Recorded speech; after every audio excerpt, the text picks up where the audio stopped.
राम राम राम हरे हरे, हरे कृष्ण कृष्ण कृष्ण हरे हरे, हरे राम राम राम हरे हरे, हरे कृष्ण कृष्ण कृष्ण हरे हरे, हरे राम राम राम हरे हरे, हरे कृष्ण कृष्ण कृष्ण हरे हरे, हरे राम राम राम हरे हरे, हरे कृष्ण कृष्ण कृष्ण हरे हरे, हरे राम राम राम हरे हरे, हरे कृष्ण कृष्ण कृष्ण हरे हरे, हरे राम राम राम हरे हरे, हरे कृष्ण कृष्ण कृष्ण हरे हरे, पुंडरीकवरदाहरित श्री ज्ञानदेव तुकाराम पंढरीनाथ महाराज की जय, माऊली ज्ञानेश्वर महाराज की जय, जगद्गुरु श्री जगद्गुरु तुकाराम महाराज की जय, सच्चिदानंद आनंद घन परमानंद ब्रह्ममूर्ती संत श्री श्रीपाद बाबा की जय, प्रभु श्री रामचंद्र भगवान की जय, श्री गरुड महाराज की जय। सच्चिदानंद आनंद घन विश्वव्यापक अखिल खोडसी ब्रह्मांड नायक, वर्णानामृत संघानाम रसानाम छंद सामपी, मंगलानाच करतार वंदे वाणी विनायको, भवानी शंकरो वंदे श्रद्धा विश्वास रूपिणो, यभ्या विनान पश्यन्ति सिद्धो शांतं सविस्तरं, वंदे बोधमयं नित्यं गुरु शंकर रूपिणो, यमाशितो हि वक्रोऽपि चंद्र सर्वत्र वंदते, सीताराम गुणग्राम पुण्य अरण्य विहारिणो, वंदे विशुद्ध विज्ञानो कपीश्वरं कवीश्वरम्। या ठिकाणी सांगितलेले आपल्याला प्रेत शुद्धीसाठी जी कार्य सांगितलेली त्या कारणाची आपण या ठिकाणी काही दानाचे प्रकार आहे आणि त्याचा प्रेताला फायदा होतो। शय्यादान विधीने वर्णन केल्यानंतर भगवंत पुढे जलदानाचा महिमा सांगतात। 11व्या दिवसापासून पुढे वर्षभर रोज ब्राह्मणाला जल व अन्न याचे दान करीत जावे, वर्षभर दीप ठेवावा। जलदाना याचेच नाव उदक कुंभदान असे आहे। जलाविना तृप्ती होत नसते। जर रोज जलदान करण्याचे सामर्थ्य नसेल तर मग सपिंडी विधी करतेवेळी एकदाच द्यावा। आता आणखी दिली जाणारी दाने त्याची फळं आपण ऐकणार आहोत। आसनाच्या दानाने प्रेतात्मा सुखाने बसून जेवतो। पादत्रा दानामुळे त्याला ताट मिळते। पात्रदानामुळे उदक कुंभदानाने त्याला प्रेताची ताण भागते। खडावा म्हणजे जोडा दान दिल्याने वाहन म्हणून घोडा मिळतो। छत्रीदान केल्याने यम पोलीस मार्गावर जाताना उन्हाचा ताप बाधत नाही। शय्यादानाने विमान मिळते व दान केल्याने त्याला चालण्यासाठी श्रम करावे लागत नाही। अशा प्रकारे इथे जी दाने सांगितलेली ती सर्व सुख त्या प्रेत आत्म्याला प्राप्त होतात। म्हणून अशा प्रकारचे या ठिकाणी दान आपल्याला करायला सांगितलेले आहे। ज्या प्रेत आत्म्याच्या कर्मानुसार ज्याला जी गती मिळालेली आहे त्या गतीचा कर्म सिद्धांत या ठिकाणी आपण प्रारब्धाला जोडून गरुड पुराण शास्त्र म्हणतं प्रत्येकाचा मृत्यू हा कर्मानुसार होतो आणि त्या कर्माला कारण असतं प्रारब्ध। आपण म्हणतो ना शेवटी काय नशिबानेच आहे, नशिबात होतं सगळ्या गोष्टी। आणि वास्तविक मृत्यूला कारण निमित्त असतं। हे बाळंतपण हे निमित्त आहे। मरणार ज्या दिवशी मरायचे त्या दिवशी ठरलेले, कोणाचंही ठरलेले, पण त्याला ती कारण असतात। कारण निमित्त ही एक गोष्ट आहे ना ती फार जुन्या काळातली, ही आताची नाही। पूर्वीचा काळ असा होता तर निमित्त नावाचा विशेष नव्हता, निमित्त नव्हतंच। मग माणसं मरत नव्हती का? मरत होती, पण लाखो वर्ष आयुष्य त्यांना होतं। हा, लाखो वर्षानं मग माणूस मरायचा। आणि मग त्यावेळेस माणसं मरत असताना सर्व लोक शिव्या शाप त्या यमाला द्यायचे. यमालाच, जो मारणाऱ्यालाच लोक शाप शिव्या देणार. यम म्हणाला ब्रह्मदेवाला, तुम्ही जन्माला घालता, भगवान विष्णूला म्हणले तुम्ही त्यांचा सांभाळ करता, आणि शिवजीला म्हणले तुमच्याकडे संवाराचं काम आहे, पण ते काम तुम्ही मला दिलं. याचा परिणाम असा झाला की जे काय कोड फुटतात ते मलाच फुटतात, मला त्याचा त्रास होतो, माझ्या शरीराचा दाह होतो, आणि मला हे लोकांचे शाप घेऊन माझं कर्म मी वाईट पद्धतीने भोगणार नाही. तुम्ही याच्यावरती तुमची ड्युटी तुम्हालाच, मी ही ड्युटी करणार, ही नोकरी करणार नाही.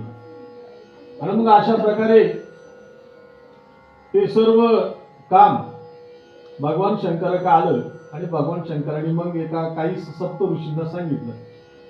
त्याच्यात आंब ऋषी, वशिष्ठ या आणि काही ऋषी, त्या ऋषींना ती घटना सांगितली, आणि त्या घटनेचा काहीतरी त्याच्यातून निर्माण व्हावं हेतू पुरस्कार फार मोठा यज्ञ करण्यात आला. आणि त्या यज्ञातून आहुतीच्या माध्यमातून एक गोष्ट बाहेर निर्माण आली, त्या गोष्टीचं नाव आहे निमित्त. आणि मग ते निमित्ताचं हत्यार, बरं का, निमित्ताचं हत्यार, निमित्ताचं खडग, निमित्ताचं तलवार काही असेल, ते निमित्त नावाचं हत्यार, ती वस्तू, ती अस्त्र यमाच्या पाशामध्ये आलं. त्याला यम पाश म्हणतात. काय म्हणतात? पाश. आणि मग त्या यमाच्या पाशानं प्रत्येकाला मृत्यू येतो. मग कशाने येतो? निमित्तानं. पहा, काल परवा ते संभाजीनगर मध्ये एक घटना घडली, मला माहित असेल. काय मुलाला आई फोन का काय फोन लागत होता, म्हणजे अनेक लोक शूटिंग काढणारे होते. त्या मुलाला ते काय फोनचं कारण आलं असं समोर मला वाचण्यात सुद्धा. आणि मग काही संभाजीनगर मध्ये, महाराष्ट्रात अशा कोणता जिल्हा, कोणता तालुका नाही की तिथं आमची ओळख नाही. मग वैजापूर तालुक्यातून माझ्या एका मित्राला दुशिंग महाराज, त्यांना मी विचारलं, ते म्हणजे काय मुलाला फोन पाहिजे होता, हेच कारण आमच्या पुढे आले, अद्याप काय माहित नाही. आणि मग त्या फोन कारण झालं फोनचं, मृत्यू झाला तिघांचा. आता कारण काय? फोनचं आहे. कारण म्हणजेच निमित्त. या तिघांच्या निमित्ताला, मृत्यूला कारण निमित्त ठरलंय. कशाचं? एक शिल्लक फोनचं. तसं प्रत्येक जण मरत, आणि मग कोण अपघाताने मरत. लोक म्हणाली रस्ता ओलांडत होता, रस्ता ओलांडत असताना गाडी पाहिली नाही, एवढा मोठा ट्रक समोरून आलाय, ट्रकला पाहिलं नाही, आणि ट्रकला न पाहिल्यामुळे ट्रकने आवडलं. काय झालं? निमित्त. रेल्वेने अपघात झाला, निमित्तानं झाला. पाण्यामध्ये बुडून अपघात झाला, निमित्ताने झाला. निमित्त कोणत्या ना कोणत्या मृत्यूला कारण निमित्तच आहे. म्हणून शास्त्राने सुद्धा सांगितलं, निमित्ताचा धनी केला असे प्राणी.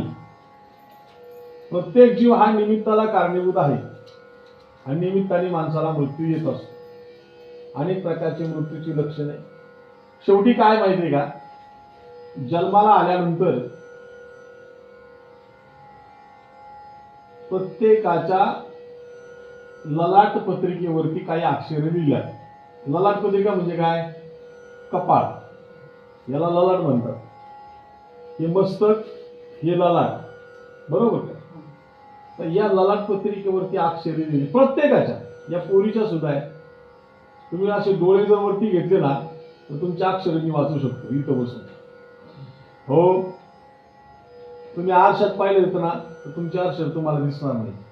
माझ्या कपाळावर अक्षर आहे, पण मी माझी अक्षर मला दिसत नाही, पण तुमची सर्वांची अक्षर मी वाचू शकतो. कारण तुमच्या कपाळावरती काही विशेष खुणा आहे. त्या खुणावरून तुमचं आयुष्य किती, तुम्ही किती वर्ष जगणार, हे आम्हाला शास्त्राच्या माध्यमातून कळतं. जसं बसल्यानंतर शास्त्र सांगतं आपल्याला, जर आपल्याला उचकी लागली, त्याला काय म्हणतो, गुचकी का उचकी म्हणता तुम्ही? उचकी लागली, तर ती उचकी आल्यानंतर कोणत्या दिशेला आली यावरून त्याचं आयुष्य कळतं, यावरून कळतं. इथं सांगितलेलं आहे त्यांनी, उचकी देताना माणसाचं तोंड जर पुरवेल असेल तर त्यापासून महान फळ मिळते. इकडे जर तोंड असेल, इकडे जर पूर्व दिशा, तर काहीतरी चांगलं फळ मिळतं. त्यानंतर पश्चिमी दिशेला जर तोंड असेल, उचकी आली तर वाईट गोष्ट येणार लागायला. नैऋत्य दिशेला म्हणजे या दिशेला जर तोंड असताना उचकी आली तर दुःखदायी घटना घडणार आणि संतापजनक गोष्ट घडणार. पश्चिमेला आपलं तोंड असताना जर उचकी आली तर काहीतरी गोड पदार्थ खायला मिळणार. वायव्येला ती जर आली तर द्रव्याची प्राप्ती आहे आणि उत्तरेला ती जर आली तर भांडण होण्याचा संभव नक्की. कुणाला तरी आपलं भांडण होणार हे ठरलेलं आहे. ईशान्य दिशेला जर ती आली या कोपऱ्याला तर मग मात्र त्या मनुष्याच्या जीवनामध्ये मरण योग त्याचा जवळ आलेला आहे. आता तुम्ही बघा कसं बसायचं, कुठं बसायचं ते तुम्ही ठरवा. माझं काम आहे तुम्हाला सांगायचं. उचके काय सांगून येते का? हा, जशी उचकी सांगून येत नाही तसा मृत्यू तरी कुठं सांगून येतो? निरोप देत नाही ना. शास्त्रामध्ये श्लोक आहे, अनाहुता प्रवेशती, बर का, मूर्ख,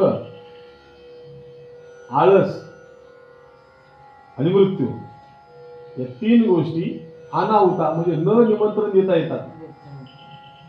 मूर्ख माणूस सुद्धा त्याला निमंत्रण लागत नाही. ते निमंत्रण नसतं तरी येतं. कोणाचं लग्न घडवायचंय का मोडायचंय मूर्खाला चांगलं कळतं. तो येत नाही. त्याला लग्न मोडायचे असेल ना तो पाहुणे ना तिकडेच गाठीतो. काय म्हणले, कुठे गेले होते? म्हणले अमुक पाटलांच्या इथे गेलो होतो. हा, पाटलाच्या इथं एवढं म्हणलं तरी लग्न मोडतं. म्हणजे ते मूर्ख लोक असतात. इथं मूर्खाला कोण बोलवत नाही आणि चांगल्या कामामध्ये मूर्ख आल्याशिवाय राहत नाही. एक गोष्ट मूर्ख आहे. दुसरी गोष्ट काय सांगितली तुम्हाला मी? आळस. बरोबर लक्ष ठेवलं. मला आळस माणसाला कधी येतो रे? थकल्यावरती माणूस आळस नाही देत कधी. कंटाळा. थकल्यावरती माणूस आळस खायचा, झोपलाच तू. आता मी 42 किलोमीटर चाललोय. किती आज? मला खूप थकवा आलाय, खूपच थकवा आलाय. थोडे एक मित्र पाठवणार होतो मी इकडे, पण त्याला सापडणार नाही असं झालं. पण म्हणलं काय हरकत नाही. आळस माणसाला कधी येतो? ज्यावेळेस कष्ट करायचं असतं त्यावेळेस माणसाला आळस येतो. करायची इच्छा नसेल. हा, पण आळस माणसाला कधी सुद्धा येऊ शकतो. आळस यायला काय टाइम लागतो? तर कधी येतो. जांभळी कधी येते, ती तिला निरोप नाही, काय नाही. आणि अजून एक माझ्या मनाची गोष्ट सांगतो. तल्लप माणसाला कधी सांगता येत नाही. 4 लोकात येईल, एकटा असताना येईल, कुठं येईल, कधी येईल सांगता येत नाही. ही माझ्या मनातली गोष्ट आहे. खरं आहे ना. आणि मृत्यू माणसाला कधी येईल सांगता येत नाही. कधी येईल नाही देहाचा भरोसा, कोण दिवस येईल कैसा. तो काळ वेळ काही पाहत नाही. आपण त्याचं चिंतन झालेलं आहे, त्याच्यावरती मला बोलायचं नाही. आपला विषय चाला होता न सांगता उचकी कोणत्या दिशेला कधी येईल सांगता येत, त्याच्यावर आपलं चिंतन चाललं. म्हणून प्रत्येकाच्या ललाट पत्रिकेवरती काही अक्षर लिहिलेले असतात. ज्ञानोबराय, संत ज्ञानोबराय हे तुम्हाला माहित असेल, नाव ऐकून असाल. कारण की साताऱ्यामध्ये सज्जनगडाच्या पाठीमाग बर का बोर्णे पठार म्हणून एक गाव आहे. बोर्णे. काय तुमचा तालुका कोणता? कोरेगाव जिल्हा सातारा. खूप अंतर आहे बोर्ण्यातून तुमच्या. तर तिथं माझं कीर्तन होतं. आता ते फार विचित्रच कार्यक्रम होता गावात. गावात प्राणप्रतिष्ठा होती आणि म्हणून ते एक जहाज, एक ढोल आणि लेझिमचा खेळ चालू होता. अनेक असे खेळ होते आणि त्या उदयनराजे भोसले पण त्या मूर्ती स्थापनेला येणार होते. आमचं कीर्तन होतं. कीर्तनाचा टायमिंग होता रात्री 9 ते 11. ढोल लेझिम झालं. ढोल लेझिम झाल्यानंतर मग ते नटरंगी नाग यांचा कार्यक्रम चालू झाला. 10 वाजले. ज्यांनी मला डॉक्टर युवराज कदम, तुम्ही त्यांना ओळखत असाल, गुरांचे डॉक्टर आहे मोठे, इकडले ते इकडं असं या भागात. त्यांनी कार्यक्रम, त्यांची इच्छा होती की माझ्या गावामध्ये सांप्रदायिक कीर्तन व्हावं, लोकांना जरा कळावं कीर्तन म्हणजे नेमकं काय. अशा गावात माझं कीर्तन होतं की त्यांना संत ज्ञानेश्वर आणि संत तुकाराम म्हणजे काय हे माहित नाही. पाकवाद कशाला म्हणतात, त्या पाकवादाला डुमकं म्हणायचे, विना माहीत नाही, विनेला तंबोरा म्हणायचे, टाळाला चिपळी म्हणायची, अशी लोक होती. आणि त्या गावामध्ये माझा एक मित्र, मी गेलो, मी टू व्हीलरवरती प्रवास करत होतो, खूप वर्ष आली त्याला, आणि पॅन्ट शर्टावर गेलो होतो प्रवासाला, पॅन्ट शर्ट वापरले. माझा मित्र होता, तो धोत्रात होता. म्हणलं कीर्तन तर माझं आहे, तुम्ही माझ्या बरोबर आलात, पण तुम्ही धोत्रात आहे, मी पॅन्ट मध्ये. मी त्यांना विचारायचं तो कीर्तन होणार कधी, 10 वाजलेत, कीर्तन करून आम्हाला घरी जायचंय. मी लाल तांबूस ज्योतिबा कलरचा जो रंग आहे ना, त्या कलरच्या फेट्यावाल्या बाबाला विचारत म्हणलं बाबा अहो कीर्तन आहे, कीर्तनाचं टायमिंग 9 ते 11 आहे, कीर्तन कधी होणार. काय म्हणला असं, तो पाटील होता गावचा.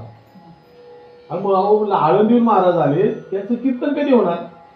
तो म्हणाले होय रे सारी रात पडली या, अशी भाषा होती ती. नार नाचती ते लक्ष टाकले पोरा, कीर्तनाचा काही घेऊन बसला असा. मी युवराज कदमला म्हणलं, ते युवराज कदम गेले होते उदयनराजे आणायला. कीर्तन असं कधी झालं नाही, रात्री 2च्या नंतर कीर्तन उभं राहिलं, पण त्यांची इच्छा होती माझ्या गावात कीर्तन व्हावं. बरं, डोंगर गाव कड्याला शिकार करायची तेव्हा गावात खायचं अख्ख्या गावाने, असे विचित्र गाव. त्या गावात कड्याला कीर्तन, आणि पाण्याची व्यवस्था म्हणलं ना तर प्रत्येकाच्या घरात डोंगराचा जिरा. घराची रचना कशी, डोंगराचा जिरा बरोबर आपल्या घरामध्ये आंघोळीच्या बाथरूम मध्ये न्हाणी म्हणतात त्याला, त्या न्हाणीमध्ये स्वयंपाक चुलीच्या शेजारी तो आला पाहिजे, अशी घराची रचना प्रत्येकाची. म्हणजे इतकी हुशार लोक ती, शिकार करून खाणारे. अशा गावामध्ये कीर्तन म्हणजे काय सांगायचं होतं मला, की अशा गावात सुद्धा संत ज्ञानोबा आणि संत तुकोबा काय हे माहित नाही. अशा गावात आम्ही कीर्तन केलं. पुन्हा 6 वर्षाचा गॅप झाल्यानंतर 2 वर्षापूर्वी मागे कीर्तन झालं, तर तिथं अशा जी कोल्हापूरला तुझ्या व्हायची कामाला होती ना, कोल्हापूर, सातारा, कराड, MIDC, ती जरा थोडी फिरती होती. त्यांनी माळा घातल्या त्या तरुण पोरांनी, त्या 4-5 पोरांनी. आता हळूहळू तिथं चालू आहे. सांगायचं होतं मला की आपल्या कपाळावरती जी अक्षरं लिहिल्यात, ती लिहिल्यात का नाही याचा पुरावा संत ज्ञानोबा देतात. आता तुमचा विश्वास आहे का, म्हणून तुम्हाला सांगितलं संत ज्ञानेश्वर तुम्हाला माहिती आहे का. म्हणजे त्यांनी जर ज्ञानेश्वरीमध्ये ओवी लिहिलेली आहे, तर याचा अर्थ आपल्या कपाळावरती काय आहे, अक्षर आहे. ज्ञानोबा काय म्हणतात, जो जन्माला आला तो एक दिवस मरणार आहे, ज्याचा जन्माचा सोहळा झाला त्याचा मृत्यूचा सोहळा होणार आहे. का मरणार आहे, तर आपण मेलेल्या लोकांच्या गावाला आलो जन्माला, म्हणजे मृत्यू लोकाला आलोय. म्हणून त्यांनी ओवी अशी लिहिली, अध्याय क्रमांक 17 आणि 101 क्रमांकाची ओवी. काय लिहिली बघा, देहाची या गावा आली या, म्हणजे या देहाच्या गावाला आपण आलो देह म्हणून. जन्म मृत्यूची या सोहळी या, म्हणजे जन्माचाही सोहळा होतोय आणि मृत्यूचाही सोहळा होतोय. धनंजय म्हणजे अर्जुनाला सांगतात देव गीतेमध्ये, हे ना म्हणू नये धनंजया जियापरी. आता जियापरी म्हणजे एक दृष्टांत दिला ज्ञानोबरांनी. काय दृष्टांत दिला, जी का ललाटीची लिहिले, कपाळावर जे लिहिले, ना मोडे गा काही केले, ते काही केल्या त्याच्यात बदल करता येत नाही. अजून एक दृष्टांत दिलाय, काळे गोरे पण धुतले पिटोने दी. आता 2 गोष्टी सांगितल्या. काय आपण म्हणे ना, तुम्ही म्हणता का नाही, जुनी म्हणे, सटवीचा लेखा पुढं काय, न चुके ब्रह्मादिका. म्हणजे सटवीचा लेखा कोण लिहितंय, सटवी लिहिते. सटवी पुस्तक नाही तुम्ही 5वीला, मग ती का पुस्तक, तर तिने माझ्या बाळाच्या कपाळावर जरा चांगली अक्षरे लिहावी. आता हे तुम्हाला तरी माहिती पाहिजे का नाही, हे पण आम्ही गाड्यांनीच पाठ करायचं का. बघा, आपल्या लेकराच्या कपाळावरती चांगली अक्षरे लिहावी म्हणून ती पाठवीला षष्टीला पूजा केली, षष्टीची पूजा म्हणतात त्याला. अशा प्रकारे आपल्या कपाळावरती काही अक्षरे लिहितात. मग आपल्याच कपाळावरची अक्षर आपल्यालाच आपल्याच आरशामध्ये का दिसत नाही? कपाळ तर दिसतं का नाही? जिथं आपण गड लावतोय, कुंकू लावतोय, नाही का, हे कपाळ दिसतं, मग अक्षर का दिसत नाही? ती न दिसणारी अक्षर असतात, पण अक्षर असतात. आता हे कशावर विश्वास ठेवायचा? अक्षर, हा, आता बरोबर बोलले. संत ज्ञानोबरायांनी लिहिलंय म्हणजे आपल्या कपाळावर सुद्धा अक्षर लिहिलेली आहेत. मग ती अक्षर उमटतात. कधी उमटतात माहिती का? मेल्यानंतर. माणसाची राख होते आणि जातो मरून, त्याला जाळलं जातं, पण अक्षर जळत नाही. पण अक्षर ही कर्म, प्रारब्ध याच्या अनुषंगाने, मागच्या जन्माचं कर्म, मागे काय पाप केलं का पुण्य केलंय त्याचा वजाबाकी करून ती अक्षर लिहिली जातात. आणि या जन्माचं प्रारब्ध, या दोन्हीच्या मिलाप करतात, मग ती अक्षरे लिहिली जातात. मग महाराज, ही अक्षरं तुम्ही म्हणता जळत नाही, मरत नाही, मग ही अक्षरं, या अक्षरांचं काय होतं? तर ही अक्षरं उमटतात. ही अक्षरं उमटतात. कशा उमटतात? कागदावर. त्याच्या उमटतात कागदावर. मग कागद मनाचा सुद्धा केलेला असतो, कागद वहीचा सुद्धा आहे, कागद बॅनरचा सुद्धा आहे, आणि कागद दशक्रियाच्या पत्रिकेचा सुद्धा असतो. अक्षर कुठं उमटतात बघा. तर वाल्मिक ऋषींनी ग्रंथ लिहिला रामायण, तुलसी रामायण ग्रंथ लिहिला. कधी? 4 लाख वर्षापूर्वी. 4 लाख वर्षानंतर राम जन्माला आला. ऐकताय ना? राम 4 लाख वर्षानंतर जन्माला आलाय. त्याच्यामध्ये वाल्मिकीनी 43 लाख वर्ष, त्याला एक कल्प म्हणतात, म्हणजे सत्ययुगामध्ये ग्रंथ लिहिला, आणि त्रेतायुगामध्ये 43 लाख वर्षानं राम जन्माला आला, त्रेतायुगामध्ये. आणि जसा ग्रंथ लिहिला तसंच रामाला वागावं लागलं. नाही वागावं लागलं का? राम राजा होता अयोध्येचा, होणार होता उद्या सकाळी. उद्या सकाळी सकाळी राम राज्याभिषेक होणार होता. पण ग्रंथात काय लिहिले? वनवास लिहिले ना. मग आम्हाला त्यानुसार, प्रारब्धानुसार रामाला तो प्रवास करायला लागला. या अनुषंगाने प्रत्येकाचा मृत्यू हा प्रारब्धाने, कर्माने ठरलेला आहे. त्यानुसार त्या जीवाला, त्या व्यक्तीला त्या प्रकारे मृत्यू येतो. ऐका, मी तुम्हाला म्हणून गेलो, पूर्वीचा काळ असा होता, 1 लाख वर्ष आयुष्य माणसं जगायची. किती? 1 लाख वर्ष आयुष्य जगायची. पूर्वीचा काळ असा होता, 1 लाख वर्ष आयुष्य जगायचे. सृष्टीमध्ये देव जन्माला आले, प्रत्येकाला काम वाटून दिलं. अग्नीमध्ये अग्निदेव आहे, वरुणदेव पावसामध्ये आहे, सूर्यदेव आहे, चंद्रदेव आहे, यक्ष, किन्नर, दिग्पाल, द्वारपाल, इंद्र, चंद्र, महेंद्र, गंधर्व, किन्नरापासून अनेक सर्व देव आहे. रामकृष्णाचे अवतार सर्व, ब्रह्मदेव, विष्णुदेव आणि भगवान शंकर महादेव, सगळे देव, सगळ्या देवाला काम आहे. आपल्यासारखं काही रिकामं कोण बसलेलं? सगळ्या देवांना काम त्या टप्प्यात त्या पद्धतीने दिली. एक पात्र राहिलं. कोण राहिलं? ब्रह्मदेवाची मुलगी सटवी, तिचं नाव. इथं होतो आपण. सटवीनं आपल्या बाबांना विचारलं, बाबा तुम्ही सर्वांना काम दिलं, या मृत्यू लोकामध्ये, या सृष्टीमध्ये तुमच्या मुलीचं नाव राहू नये का? तिचाही कुणीतरी विचार केला पाहिजे, तिचंही कुणीतरी पूजन केलं पाहिजे, माझंही महत्व वाढलं पाहिजे. मी ब्रह्मदेवाची मुलगी आहे. काय काम द्यावा? ब्रह्मदेव म्हणाला, हे बघ बाळा, अरे मी तर सृष्टी जन्माला घालणार आहे, सृष्टीची रचना मी केलेली, मग माझ्या मुलीचं काम काय असेल? तू बाळा, तू जे ठरवल, ज्या माणसाच्या कपाळावर जी अक्षर तू लिहिशील ना, त्या माणसाला त्याच प्रकारे मृत्यू येईल, त्याच प्रकारे त्याच्या जीवनात सुख दुःख हे तुझ्याप्रमाणे होईल. खरंच म्हणता बाबा? हा बेटा, मी खरंच म्हणतो. सत्ययुगाचा काळ 1,00,000 वर्ष आयुष्य जगायचे, 1,00,000 वर्षानं मग यमदेव यायचा, मग माणसं मारायचा. तोपर्यंत 1,00,000 वर्ष यमाला काही काम नव्हतं. तो निश्चिंत झोपायचा. त्याला माहिती 1,00,000 वर्षानंतर युग परिवर्तन करायचे, आपल्याला सृष्टीचा नाश करायचा आहे, पुन्हा सृष्टी जन्माला घालायची. काम भेटलं सटवीला. सटवाई देवी विचार करते, बाबांनी आपल्याला हे काम दिले, पण कितपत खरं आहे याचा पडताळा घेतला पाहिजे.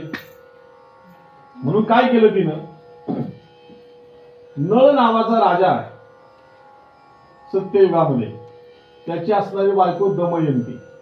नळ आणि दमयंती. त्या काळामध्ये खूप आयुष्य होतं, 1,00,000 वर्ष आयुष्य होतं. 60,000 वर्ष झालं दोघांचं आयुष्य, पण दोघांना काही पुत्र प्राप्ती झाली नाही. पुन्हा 12-12 वर्ष त्यांनी तपश्चर्या केली आणि त्यांना ब्रह्मदेव प्रसन्न झाले. 72,000 वर्ष त्यांचं वय होतं. ब्रह्मदेवाकडे मागणी केली, म्हातारपणाच्या आंधळ्याची काठी म्हणून आम्हाला एखादं मूलबाळ तुम्ही द्यावं. वराच्या माध्यमातून, तपश्चर्याच्या माध्यमातून ब्रह्मदेवानी त्यांना एक मूल जन्माला घातलं. सौमित्र त्याचं नाव. काय? सौमित्र नाव.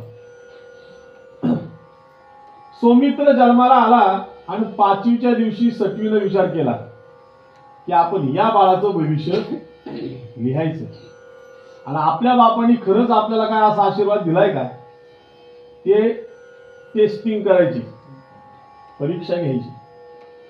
आणि म्हणून ती 5वीच्या दिवशी दमयंती राणीच्या त्या खोलीमध्ये, ज्या आसनावरती, दिवाणवरती ती झोपली होती, त्या दिवशी 5 दिवसाचं बाळ, आणि त्या 5 दिवसाच्या बाळाच्या ललाट पत्रिकेवर तिने अक्षर लिहिली, या बाळाचा मृत्यू 12 वर्षानं होईल. कशासाठी? माझ्या बापाने मला जे काम दिले ते खरं आहे का खोटं आहे हे पाहण्यासाठी. दमयंती राणी सृष्टीमध्ये ज्या पतिव्रता गणल्या जातात, त्या गणल्या जाणाऱ्या पतिव्रतामध्ये दमयंती राणी ही अग्रेसर पतिव्रता आहे. तिनं अदृश्य असणाऱ्या त्या स्त्रीला, दिसत नाही सटवी, त्या सटवीचा हात पकडला. पतिव्रता होती ती. म्हणली, कोण ग तू? माझ्या बाळाच्या कपाळावरती मोर पिसाने काय लिहिलं? त्याला अक्षर दिसत नाही, काय लिहिलेत आपल्या कपाळावरती? म्हणली, मी ब्रह्मदेवाची कन्या, तुझ्या बाळाचं भविष्य लिहायला आले. ब्रह्मदेवाची कन्या माझ्या बाळाचं जर भविष्य लिहित असेल तर चांगलंच लिहिलं असेल ना, आहे का नाही? म्हणली, नाव काय? म्हणले, सटवाई. दमयंती राणीनं हात जोडले आणि त्या सटवाई मातेला विचारलं, माते, माझ्या बाळाचं भविष्य तू लिहिलंय, मग मला खरं सांग, माझ्या बाळाचं भविष्य तू काय लिहिलंय? तिनं प्रश्न केला. तुम्ही सगळ्या माता मावल्या, तुम्हाला सुद्धा मुलंबाळ झालंय, आणि तुम्ही सुद्धा मुलाची 5वी केल्यात ना सर्वांनी? पाटा पुजलाय का नाही? पाटा पूजत असताना जे बाळ हसतं ते बाळाचं भविष्य उज्ज्वल असतं. काय म्हणतो, लक्षात आलं का? 5वीच्या दिवशी किंवा काही 6वीला 6ष्टीला सुद्धा पाटा पुजतात. त्या दिवशी जे बाळ हसतं, म्हणून तर पाटा पुसताना वही आणि पेन ठेवतात. कशासाठी? चांगली अक्षर लिहावी म्हणून. ते मास्तर व्हावं म्हणून नाही, सगळ्यांना मास्तर होता येत नाही, नाही का? चांगली अक्षर लिहिता यावी म्हणून. आणि मग काही बाळा हसतात, उज्ज्वल भविष्य त्यांचं असतं. काही रडतात, नक्कीच ते आई बापाला रडवल्याशिवाय राहत नाही. असं भविष्य हे ओळखायचंय तुम्ही. आम्ही कुठं असतो इथं? आता तुम्ही ठरवा. माझ्या बाळूच्या टायमाला बाळू रडला का हसला, आता हे आठवतोय का काय माहिती तुम्हाला? तुमच्या माहेरच्या आलेल्या असतात माय माऊल्या, सखी आली, ठकी आली, गंगे आली, सोको आली, यांच्याकडे पाहू तुमचं बाळाचं लक्ष नाही. त्या दिवशी आईनं आपल्या बाळाचं लक्ष द्यायचं असतं. तर त्या दिवशी कोण येणार आहे? ब्रह्मदेवाची पुत्री सटवाई माता आपल्या बाळाचं भविष्य लिहिण्यासाठी येणार आहे. हात धरला, विचारलं माझ्या बाळाचं भविष्य माते तू लिहिलं, काय लिहिलं मला सांग. आता कोणत्या तोंडाने ती सांगणार आहे की 1,00,000 वर्ष आयुष्य जगतात लोक या काळात सत्ययुगात, आणि तुझं बाळ मी 12 वर्षांनी मरणार असं लिहिलंय. पण पतिव्रता होती. हे बघ म्हणले सतवाई माता, तू जर माझ्या बाळाचं भविष्य सांगितलं नाही तर तुला या मृत्यू लोकातून पुन्हा तुझ्या माघारी जाता येणार नाही. असा ते 5 शब्दाचा टाकला. आणि सतवाई मातेनं त्या दमयंती राणीला सांगितलं, दमयंती तुझ्या बाळाचं भविष्य म्हणजे तुझ्या बाळाचं आयुष्य फक्त 12 वर्षाचं. तर कोणत्या आईला आनंद होईल? नवसा सायानं 72,000 वर्षानं पोरग जन्माला घातले, 12 वर्ष तपश्चर्या करून, आणि ते 12 वर्षात मरणार. कोणत्या आईला आवडणार नाही? ऐका, 12 वर्ष झाली, थोडक्यात सांगतो तुम्हाला मी, आणि यमाच्या घरी बेल वाजली. जसा एसटी बसल्यानंतर एसटी कुठं थांबवायची हे कोण ठरवतं? ड्रायव्हर का मागचा कंडक्टर म्हणतात ना, हे मागचा ठरवतो ना. सटवाई मातेनं, ही मागची सटवाई माता, तिनं ठरवलंय 12 वर्षी थांबायचं. आणि बेल वाजली, यम जागा झाला आणि म्हणलं अचानक आपल्याला कोणी बोलवलं? अजून तर 88,000 वर्ष बाकी आहे मृत्यू लोकात जायला. 12 वर्षात कोणी बोलवलं आपल्याला? बरं, आपल्याला बोलवलं त्यार की आपल्याला रिकाम्या हाताने यायचं आणि आपल्याला कोणतरी घेऊन यायचे. आणि पाहिलं, काय पाहिलं तर नळ राजाचा मुलगा सौमित्र, आणि त्या सौमित्राचा मृत्यू 12 वर्षातच आला. इतकं तपस्वी पोरगा, इतका गोंडस पोर, आणि अशा बाळाला मी कसं काय मारू? त्याला सुद्धा दया आली त्यावेळेस, आता नाही देत बरं का, त्यावेळेस त्याला दया आली. त्यानं त्याला सुद्धा भविष्य कळत होतं. त्यानं त्या बाळाचं भविष्य पाहिलं. या बाळाच्या ललाट पत्रिकेवरती मृत्यू काय लिहिला हे यमाला चांगलं कळतं, म्हणून तर यम आपल्याला ठरलेल्याप्रमाणे घेऊन जातो. जर त्यालाच कळत नसेल, अहो हे प्रारब्ध आहे. ज्याचा दिवस आहे ना त्या दिवशी मृत्यू येतो. एक इतका चतुर माणूस होता, ठीक आहे तेच नाही सांगत, लिंक तुटन तुमच्या लक्षात सगळ्या गोष्टी राहत नाही, म्हणून तुम्हाला ही सतवाई माता सांगतो. ऐका, आणि भविष्य पाहिलं, हे भविष्य लिहिलं कोणी? राणी दमयंती म्हणली, महाराजा हे माझ्या बाळाचं भविष्य उज्ज्वल लिहिलं असेल असं मला वाटत होतं, पण माझ्या बाळाचं भविष्य दुश्चिर मरणाचं लिहिलं, आणि ते सटवाई मातेनं लिहिलं. यमराजा म्हणाला, जर सटवाई मातेनं तिला कोणताही अधिकार नसताना, सत्ययुगामध्ये तिला अधिकार नव्हता ते भविष्य लिहिण्याचा, जर तिनं सत्ययुगामध्ये हे दुश्चल कर्म केलं असेल, तर मी आज तिला शाप देतो की सटवाईचं लग्न होणार नाही, तरी सुद्धा तिला मुलगी होईल. शाप बघा काय. ती मुलगी झाल्यानंतर तिचं लग्न स्वतःच्याच मुलाशी होईल. तेव्हा सटवाई मातेला कळेल आपण दुसऱ्याचं भविष्य काय लिहितंय. काय काय लक्षात ठेवलं तुम्ही? सटवाईला काय शाप दिला? लग्न होणार नाही आणि तुला एक मुलगी होईल, आणि त्या मुलीचं लग्न तिच्याच मुलाशी होईल. बघा कसलं अवघड गणित आहे, कसला शाप आहे. मुलाशी लग्न आईनं करावं असा शाप दिला. झालं असंच. सटवाई माता यमाच्या शापानं गरोदर राहिली. कारण भस्मारी जर पोरं त्या काळात होत होती, उकळण्यावरती भस्म टाकलं तर गोरक्ष निघाला. म्हणजे आता हे येतं पटलं पाहिजे का नाही तुम्हाला? चिखलाचा गैनीनाथ, त्याच्यात मंत्र टाकला तर तो चिखलाचा गैनीनाथ तयार झाला. तर शापानी पोरं काय होणार? जर शापानी पोरं मरतात तर शापानी पोरं जन्माला येऊ शकत नाही का? शापानी जन्माला येतो. आणि शापानी रामाचा जन्म कशामुळे झाला सांगा बरं? आशीर्वादानं झाला का शापाने झाला? शापानं झाला. श्रावण बाळाच्या आई बापानं शाप दिला होता दशरथाला, आम्ही पुत्रयोगाने मरणार, तू सुद्धा पुत्रयोगाने मरणार, हा शाप दिला. दशरथाच्या गुरुकडे गेला, गुरुला सांगितलं माझ्याकडून ब्रह्महत्या घडली आणि त्या माता पित्यानं मला शाप दिला. काय शाप दिला दशरथा? आम्ही पुत्रयोगाने मरतोय, तू सुद्धा पुत्रयोगाने मरशील.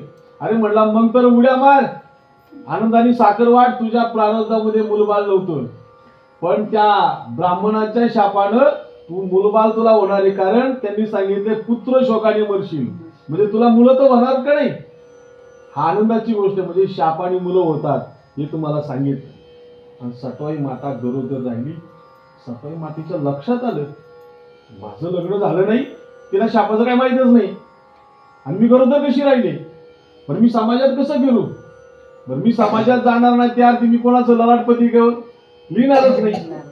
यमानं काय चातुर्य केलं बघा ना, ही गरोदर राहिली का कोणाचं भविष्य लिहिण्याचा हिला अधिकार राहणार नाही. मग ती सटवाई माता ज्या गावात, ज्या नगरीत, ज्या राज्यात राहत होती तिथून ती निघाली आणि जंगलात जाऊन राहिली.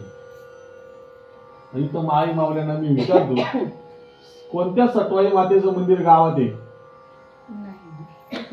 मग कोणत्या तुम्ही सटवाई माता कधी मंदिर पाहिलंय का? कुठे कुठे आहे ते? कुठे बनते? गावात का जंगलात? रानात असती सटवाई माता, गावापासून लांब राहते, कारण ती गरोदर आहे. आजही गरोदरच येते, तिला समाजात यायची लाज वाटते. आमच्या इकडे सटवाई माता आहे. हा कुठं कुठे आहे ती? कुठं? पाल्याच्या कड्यावर सटवाई गाव आहे वरती, जंगलात राहते ती बघा. आणि अशी जंगलात राहिली आणि तिला एक 9 महिने 9 दिवस भरल्यानंतर तिला एक मुलगी झाली. त्या मुलीचं नाव अश्विनी, बरोबर का? मुलीचं नाव अश्विनी. पतिविना मुलगी झाली आणि म्हणून त्या मुलीला तिनं घराच्या बाहेर काढली नाही.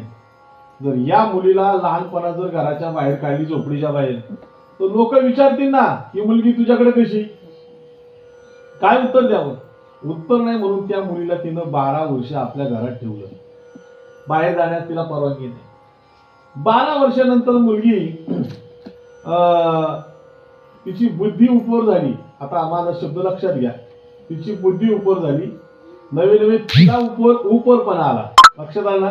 ती जाणती झाली, तिला समज आली आणि तिनं आईला विचारलं, म्हणजे आई 12 वर्ष तुम्हाला या घरात ठेवलं, मी असं कोणतं पाप केलंय की तुम्हाला या घरात डांबून ठेवले? मग काय म्हणायचंय तुला? काय ना गाई, मला ही सृष्टी कशी, मला बाहेरची सृष्टी पाहिजे.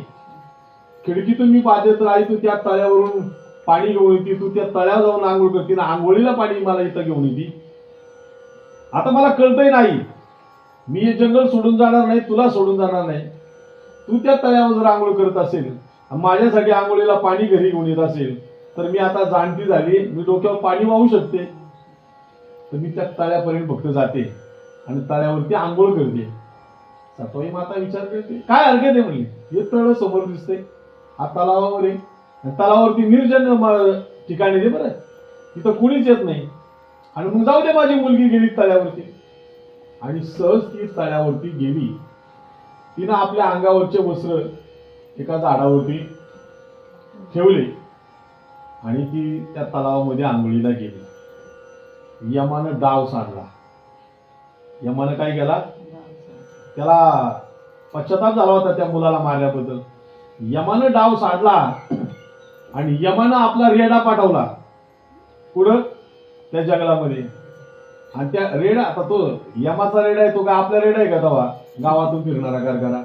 यमाचा रेडा आहे. काम दिलं काय? ती जी वस्त्र आहे ना, आंतरवस्त्र, त्या आंतरवस्त्रावरती पिशाब करायला सांगितलं. कोणाला? रेड्याला. त्या आंतरवस्त्रावरती त्या रेड्यानं पिशाब केलं, तो अदृश्य झाला. ही ती अश्विनी आली आणि तिनं ती कपडे परिधान केली. त्या आंतरवस्त्रावर रेड्याचं पिशाब पडल्यामुळं तिला गर्भधारणा झाली. कुणाला झाली? अश्विनीला. त्याला उपरपणा आला होता ना, ती जाणती झाल्यामुळे तिला गर्भधारणा झाली. आणि 1-2 महिन्यानंतर आपल्या मुलीचं पोट आईला समजतं, दिसू लागलं, तिचं सर्व चलन वलन ढलन कळायला लागलं आणि आईला फार मोठा पश्चाताप झाला त्या गोष्टीचा. बरं, आईलाही घराच्या बाहेर जाता येईना, आता मुलीला सुद्धा घराच्या बाहेर पाठवता, मुलीलाही घराच्या बाहेर पाठवता येणार, काय करावं हा मोठा गहन प्रश्न त्या सटवाई मातेला त्या ठिकाणी पडला. शेवटी सटवाई माता त्या मुलीला 2-5 महिने निघून गेले, 7-8 महिने झाले, 9 महिने झाले, मुलीला एक मुलगा झाला. मुलीला काय झाला? मुलगा झाला. लग्न झालं का मुलीचं? नाही, तरी तिला मुलगा झाला शापामुळे. सटवाई मातेचं लग्न झालं का? नाही, तरी तिला कन्या झाली शापामुळे. आता तिला मुलगा झाला, ती मुलगी विचार करते, माझा जन्म बापाविना झाला, मला जे मुलगा झालं या मुलाला कोण्या बापाचं नाव द्यायचं, मोठा प्रश्न पडला. म्हणून ती एका आनंदवनामध्ये गेली. ते आनंदवन भगवान शंकराचं होतं, तर तिथं कधी दुःखाची घटना घडत नाही, म्हणून त्या वनाचं जंगलाचं नाव आनंदवन आहे. त्या आनंदवनात गेली आणि हिवराच्या झाडाखाली बसलो, तो शोक येतो माणसाला, दुःख येतं, आणि म्हणून ती हिवराच्या झाडाखाली बसली. या बाळाचं काय करायचं? आणि त्या हिवराच्या झाडाचा परिणाम असा झाला, हिवराचं झाड फार भयानक आहे, तुम्ही माहिती केलं काय माहिती तुम्हाला? रामायणामध्ये हिवराचं जे झाड आहे ना, त्या झाडाचा परिणाम झालेला आहे. कसा झालाय बघा. हिवराचं झाड रामायणामध्ये आलेले, त्या हिवराच्या झाडाखाली कैकेयी माता बसली आणि तिच्या मनामध्ये कल्प आला की माझा भरत राजा व्हायला काय हरकत आहे. झाडाचा परिणाम आहे बरं का तो. राम राजा व्हावा हे तिला वाटत होतं, पण हिवराच्या झाडावर बसल्यावर कल्प डोक्यात दुसरी बुद्धी आली, माझा भरत सुद्धा मोठा आहे ना माझ्या दृष्टीने, आणि तो सुद्धा राजा होऊ शकतो. हे हिवराच्या झाडाचा परिणाम आहे. ती आनंदवनामध्ये जंगलामध्ये हिवराच्या झाडाखाली बसली स्वतःच्या बाळाला घेऊन. माझ्या बाळाचं करायचं काय? बुद्धीत बदल झाला त्या झाडाच्या सावलीमुळे. परिणाम झाडाचा, काही झाडाला हात लावून तर लाजतात, लाजाळू. आता काही बेशरमच असतात, त्यांना काहीच कळत नाही का? बेशरम झाड आहे ना, आहे का? मी असं सांगतोय मी. तर काही झाडाचा सुगंध येतो, झाडाचा परिणाम होतो. झाडाखाली या बाळाचं करायचं काय? आणि तिच्या मनात कल्पना आली, त्या निर्माण झाली, हे बाळ जिवंत ठेवण्यात काय अर्थ नाही. म्हणून त्या बाळाला तिने 2 ठिकाणी कापलं, एक शिर धडा वेगळं केलं आणि एक नाभी कमळा बसून हे दड वेगळं हे दड वेगळं केलं, त्या झाडाखाली टाकून ती निघून गेली. त्या जंगलातून चालत असताना तिने आईला सुद्धा सोडलं, कारण सगळा भोग कर्माचा वाटा आईमुळे तिला आलेला होता. तिने आईला सोडलं, ती आता निघून चालली होती. बाळांतील व्याकुळ झालेली, आणि ती एका आदिवासी समाजाच्या महिलेच्या दृष्टीत पडली. तिनं विचारलं, काग पोरी, एवढ्या जंगलातून तू एकटी कशी? तिनं कारण सांगितलं. म्हणजे आजी, दोघं नवरा बायको होतो, दरोडेखोरांनी आमच्या हल्ला केला, माझं सर्व दागिनं लुटून माझ्या नवऱ्याला मारलं, मी कशी तरी त्यांच्यातून निसटले. कोण्या गावाला जायचं माहित नाही, कोण्या गावाहून आलोय माहिती नाही, कारण मला माय बाप सुद्धा नाही. ती आदिवासी महिला म्हणली, मग तर देवाने फार मोठी करणीच केली. 9 सायासानं मी भगवान शंकराची पूजा करत होते आणि तिनं मला कन्यारत्न म्हणजे तुझ्या रूपाने मला पाठवून दिले भगवंताने. आणि म्हणून त्या आश्विनीचा स्वीकार त्या महिलेनं केला आणि तिचं संगोपन आता तिच्या घरी ती राहू लागली. ऐका, इकडे हा मुलगा मरून पडलेला आहे आणि आकाश मार्गातून एकदा वनविहार करताना पार्वती माता आणि भगवान शंकर आकाश मार्गातून जात असताना त्यांनी पाहिलं, ज्या आनंदवनामध्ये आपण विहार करायला येतो, जशी लोक आता खंडाळ्याला येतात फिरायला, तसं देवाचं सुद्धा ठिकाण आहे रमणीय. त्या रमणीय ठिकाणाचं नाव आहे आनंदवन.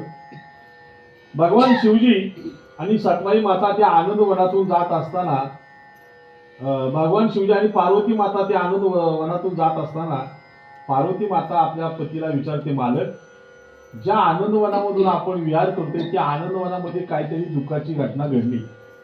काय घडली? अंतर्मुख होऊन पाहिलं तर काय एका महिलेनं आपल्या स्वतःच्या मुलाचे 3 तुकडे केले होते. 2 ठिकाणी कापल्यावर किती तुकडे होतात? 3 तुकडे होतात. पाहिलं.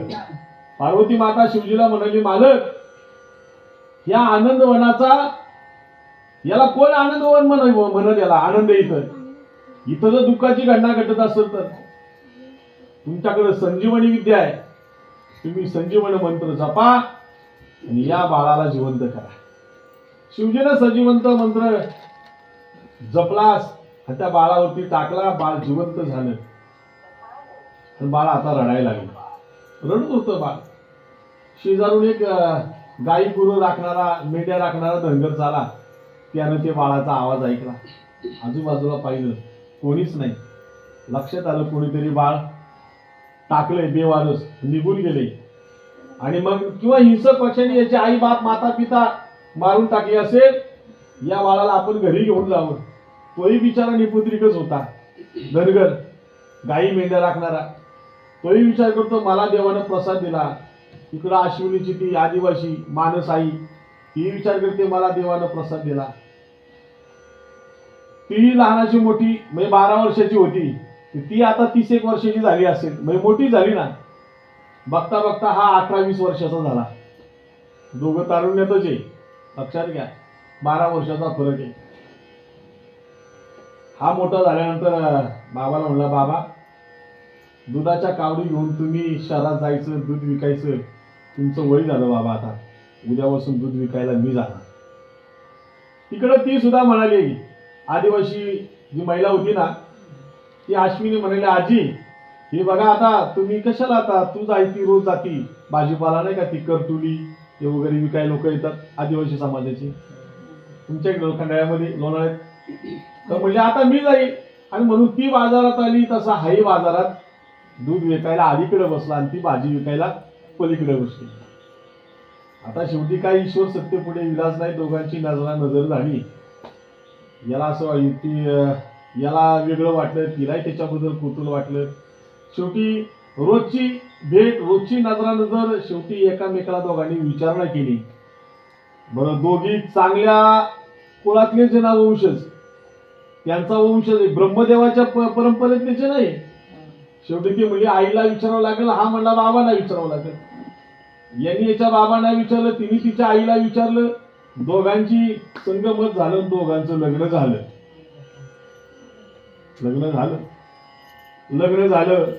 लग्नाच्या दिवशी मग तिनं दुधाचा ग्लास प्यायला. आणि आता आपण कल्पना करतोय, टीव्ही पाहतोय ना, दुधाचा ग्लास प्यायला तिनं आणला. पूर्वीचा काळ होता. आता काही माणूस एसी लावतो बेडरूम मध्ये, फॅन लावतो. पूर्वीचा काळ होता. आणि पुरुष जातीचा प्रधान माणूस झोपताना कधी कपडे अंगावर ठेवत नाही, बहुतेक लोक, नाही का. म्हणजे ते नाईट पॅन्ट तरी, बरमुडा वगैरे काहीतरी. अशा प्रकारे तेज पुंज तिनं आपला पती पाहिला. काय पाहिला? अतिशय सुंदर देखणा गोरा गोमटा तेज पुंज आपला पती तिनं पाहिला. पण पतीला पाहिल्यानंतर दुधाचा ग्लास ठेवला आणि पतीच्या संपूर्ण चेहरा चांगला, हे हृदय चांगलं, हात पाय चांगलं, पण नाभी कमलावरती एक खून आहे आणि गळ्यावरती एक खून आहे. म्हणून तिने विचारलं, मालक, काऊ इतकं सुंदर तुमचं रूप, पण हे आघात हे बेबीवरती आणि हे कशामुळे झाले? आणि मग त्यानं सांगितलं, मी लहान असताना माझे बाबांनी मला सांगितलं की बाळा, तू लहान असताना तुझे तुकडे केले होते. भगवान शंकरांनी आकाशवाणी करून मला सांगितलं, ते जोडले गेले. निर्दय अशा तुझ्या आईनं तुझे तुकडे केले होते. तो दुधाचा ग्लास तिनं प्याला असेल का? हातातला पडला असेल. बरं, पडला असेल ना. पडला. आणि यमदेवाची वाणी शापवाणी खरी ठरली. आता ऐका, संपलं माझं प्रवचन, संपली आजची कथा. बरोबर 7 वाजून गेले. जर दुसऱ्याचं भविष्य लिहिणारी सटवाई तिला आपल्या स्वतःच्या मुलीचं भविष्य बदलता आलं नाही, तर आपण काय आहे आणि कुठं आहे आपल्या रुपाली ताईच्या बाबतीतलं भविष्य आणि तिच्या बाळाच्या बाबतीतलं भविष्य हे आपल्याला बदलण्याचा काय अधिकार आहे? म्हणून जे प्रारब्धात लिहिले, जिथं मृत्यू लिहिलाय तिथंच मृत्यू येणार, ज्या कारणाने मृत्यू येणार त्याच कारणाने मृत्यू येणार. म्हणून तुम्हाला सांगितलं की आयफोनचं प्रकरण संभाजीनगरचं फोनचं निमित्त झालं, बरोबर ना? तसं बाळंतपणाचं हे निमित्त आहे. कोणी काही दुःख मनाला लावून घेऊ नका. सर्वांना अशी मी विनंती करतो, कारण एसटी आता निघून गेलेली आहे, माग हात करून काय उपयोग नाही. म्हणून ते स्वीकारा आणि ते स्वीकारलं पाहिजे. ते सत्य आहे, ते न स्वीकारता आपल्याला त्यात बदल करता येणार नाही. म्हणून ज्ञानोबरांनी सांगितलं, जे का ललाटीची लिहिले ना मोडे गा काही केले, काळे गोरेपण धुतले फिटोनी दी, काळे गोरेपण धुतले. म्हणजेच काय? जाऊ द्या 5 मिनिटं पूर्णच करतो. आता या माय माऊली आल्यात ऐकायला. लातूरला म्हणजे विदर्भामध्ये कोळशाच्या खाणी, लातूरला एक माझा मित्र आहे, जीवलग मित्र आहे. म्हणाला, महाराज एकुलते एका मुलीचं लग्न आहे, तुम्ही लग्नाला आलं पाहिजे. लग्नाला जायचं म्हणल्यावर चांगली कपडे घालून गेलं पाहिजे ना, पांढरी शुभ्र चांगली कपडे घालून गेलो. बरं, जिथं गाव होतं वाटेत कोळशाच्या खाणी, आणि कोळशाच्या खाणीतून रस्ता, प्रवास केला कोळशाच्या खाणीतून. परिणाम काय झाला? पांढरी शुभ्र कपडे घातली होती ती सगळी काळी झाली. मित्र म्हणाला, महाराज व आळंदी पुण्याची माणसं तुम्ही, पांढरी शुभ्र कपडे घालणारी, एकुलत्या एका मुलीच्या लग्नात तुम्ही अशी कपडे घालून आलात. अरे म्हणलं, करू काय? कांजीची कडक कपडे घालून आलो होतो, पण वाटेत कोळशाच्या खाणी असल्यामुळं सगळ्या वराण्याची कपडे काळी झाली. म्हणलं, असं झालं का? या कोळशाच्या खाणी धुवून काढितो. म्हणून त्यानं 10-20 टँकर नवे आपल्याकडे लातूरला मालगाडी पाण्याची भरून नेली. कशाला? कोळशाची खाणी धुवायला. आणि मग किती त्यानं पाणी मारल्यानंतर कोळशाची खाणी धुवून निघतील? तो म्हणला, हा कोळसा मी घेतो आणि पवना डॅम मध्ये आणतो. मग पवना डॅमचं पाणी त्याने हा कोळसा पांढरा होईल. त्यानं कोळसा घातला, पाणी काळं झालं पण कोळसा नाही, कोळसा पांढरा झाला नाही. तसं किती कोळसं उगाळलं तरी ते काळच होणार आहे. लक्षात येतं ना मी काय म्हणतो सगळ्यांना? ते काळच होणार आहे. म्हणून ज्ञानोबराय म्हणाले, काळे गोरे पण धुतले, काळ गोरच होणार नाही, म्हणजे काळ पांढरं होणार नाही. जे सत्य आहे ते सत्य आहे. मग त्या निमित्ताकडे कोणी पाहू नका. निमित्ताकडे जर तुम्ही पाहिलं तर दुःख होणार. कारण जन्म दुःखाचा अंकुर, भयाचा डोंगर चळे नाहीसा, जन्म मृत्यूशी कारण गदा गोरी या न्यायेनं, सटवीचा लेखा न चुके ब्रह्मादिका. आपण पाहिले आपल्या ललाट पत्रिकेवरती आणि आपल्याला आलेली गुचकी या 2 विषयावरती आजचं चिंतन आपण पाहिलेलं आहे. आपण आजच्या या गरुड पुराण कथेला या ठिकाणी पूर्ण विराम देऊ. विठ्ठल विठ्ठल विठ्ठल, पुंडलिक वरदा विठ्ठल, श्री ज्ञानदेव तुकाराम, पंढरीनाथ भगवान की जय, माऊली ज्ञानेश्वर महाराज की जय, जगद्गुरु श्री संत तुकाराम महाराज की जय.